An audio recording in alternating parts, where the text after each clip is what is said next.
আমি মিটিংয়ে আলোচনা করছি, শিক্ষা স্যারের কাছে বলছি যে আইন শৃঙ্খলার যদি নিশ্চয়তা দিতে পারেন তাহলে ছেলেদেরকে আমি যেভাবেই হোক সেটা আমি খেলাটা তো না খেলতে দেওয়া বলতে যে জিনিসটা এটা রাগীবের সাথে আমি কথা বললাম না, সভাপতি না, সে হচ্ছে তার কাছে স্টুডেন্ট গেছিল। আচ্ছা, মানে ওই অবজেকশন জানাইছিল আর কি। হ্যাঁ জানাইছিল। পরে বললাম যে আমাদের পরিবেশিক পরীক্ষা চলতেছে, তাহলে হচ্ছে এই অবস্থায় আবার হচ্ছে মাঠেরও আইন শৃঙ্খলা চরম অবনতি, এই দুইটার কারণে ছেলেমেয়েদেরকে নিয়ে যাচ্ছি না। এবং সেই বিষয়টা তুমি একটু ওদের সাথে কথা বলো। তারপরেও যদি ওরা যাইতে চায় তাহলে তো একটা ব্যবস্থা করো না। রাকিব বললো যে না স্যার, ওদেরকে আমি মোটামুটি কি করছি এইখানে খেলাধুলা হচ্ছে, ওরা করবে। এই হলো বিষয়। আমাদের তো বেশি পরীক্ষা কি কয়টা স্কুল হইতেছে?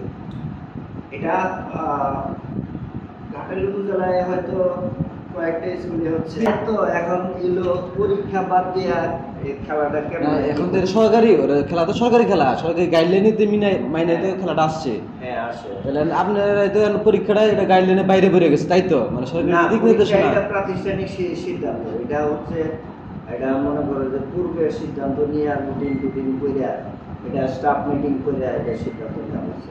পুরা উপজেলায় মানে এটা পার্সোনাল স্কুল, মানে ব্যক্তি মানে প্রতিষ্ঠান কর্তৃক আর কি একটা পরীক্ষা। তার আপনাদের নিজস্ব পরীক্ষার জন্য মানে ওই সরকারি শিডিউলের সাথে একটা সংঘর্ষ হয়ে গেছে আর কি, টাইমিং এর সংঘর্ষ হয়েছে। তো এনে তো আর সবাই খেলবো না, 10-15 জন ছেলেপেলে খেলবো না, 11 জনে খেলবো এটা ঠিক আছে। 15 জন সাপোজ ধরে 11 জনে খেলবো এটা ঠিক আছে, কিন্তু হচ্ছে ওই 11 জনে আজকে 10,000 ছেলেরা আসছিল। আমি বললাম যে তোমাদের দিয়া তো তোমাদের হইলো 2 মাস পরে আবার হইলো টেস্ট পরীক্ষা, তোমরা খেলতে গেলা যে মাঠের মধ্যে রিল্যাক্সলি খেলার একটা বিষয়টা, আর ফুটবল খেলা কিন্তু মাইরের একটা বিষয় অ্যাগ্রেসিভ খেলা আর কি। তাইলে হচ্ছে ওখানে যেহেতু আমি মিটিংয়ে আলোচনা করছি, শিক্ষা স্যারের কাছে বলছি যে আইন শৃঙ্খলার যদি নিশ্চয়তা দিতে পারেন তাহলে ছেলেদেরকে আমি যেভাবেই হোক সেটা আমি খেলাটা তো সরকারি করতেছে। হ্যাঁ, তো সরকার তো এই স্টুডেন্টদের অনিরাপদ খেলার পরিবেশ তারা তৈরি করে না, আমি যতটুকু মনে করি। হ্যাঁ তুমি তো জানো না, তুমি তো ওখানে গেছো কিনা তা জানি না। এই যে নির্দেশনা, এটা হলো দায় সারার মতন একটা, এটা কোনো সভাপতি কি ইউনূস সাহেব? হ্যাঁ, ইউনূস সাহেব সভাপতি থাকাকালীন একটা তার প্রতিষ্ঠান, তারই প্রতিষ্ঠান এখন, তার এই প্রতিষ্ঠানের পর যদি খেলার জন্য তারা না পায়, নিরাপত্তা যদি না পায়, তাহলে তো ইউনূস সাহেবের তো প্রশ্নবিদ্ধ হবে বিষয়টাতে। মোড়ের উপরে মনে করো যে ইউনূস সাথে কথা বলি আমরা যে স্যার এই বিষয় ওখানে আর তো নিরাপত্তাজনিত সমস্যাটা বেশি ফেস করতেছেন। নিরাপত্তাজনিত সমস্যা, আর দ্বিতীয় সমস্যা হলো যে আমাদের প্রাতিষ্ঠানিক যে পরীক্ষাটা শিডিউল দিয়েছেন, শিডিউল 2টা পড়ে গেছে। এটুকু ছেলেপেলে আছে, সবাই খেলতে ইচ্ছুক আর কি, কিন্তু হেড স্যার সে খেলতে নারাজ। সে বলতেছে যে নিরাপত্তাজনিত সমস্যার জন্য সে যাইতে পারতেছে না, মানে সে উপজেলা যে খেলা ব্যবস্থাটা সেখানে সে অনিরাপদ মনে করতেছে। তো তার বক্তব্যটা এরকম আর কি, যে আমরা নিরাপদ এখানে যাওয়া ঝামেলা মনে হয়, কোনো গ্যাঞ্জাম হইতে পারে, সেই জন্য আমরা সেখানে অ্যাটেন্ড করতে ইচ্ছুক না, কিন্তু ছাত্ররা আমাদের দৌড়ছে, তারা সেখানে খেলতে ইচ্ছুক। পরে খেলবে না কেন, এটা কোনো কথা? তা স্যারের সাথে কথা বললাম, সে বললো যে আপনি স্কুলের সভাপতি, আমি ঠিক আছে, আমি কথা বলতেছি না। তাহলে স্যার আচ্ছা ঠিক আছে, ওকে। আচ্ছা, আসসালামু আলাইকুম।